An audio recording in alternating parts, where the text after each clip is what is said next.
मेरे अब्बू जी ने कहा कि एक अंकल को पैसे दें हैं। मैं और मेरा चाचू अंकल को पैसे देने के लिए चले गए।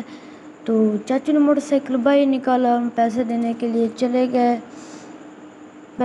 मैं और मेरा चाचू दोनों मोटरसाइकिल पर बैठ गए तो हम चले गए पैसे देने के लिए। रास्ते में बहुत ही अच्छा व्यू था। सीधे सीधे रास्ते से जाते हुए हमने रास्ते का व्यू चेक किया और सीधा उन लोगों के घर पर पहुंचे, लेकिन अंकल तो नहीं मिले।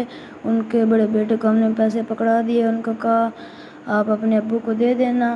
तो एक और जगह पर पैसे देने थे, वहाँ पर हम पहुंचे और रास्ते में पंजाब का टॉप नज़र आया और मुझे हंसी आ गई। गान तो उसी तरह पड़ा।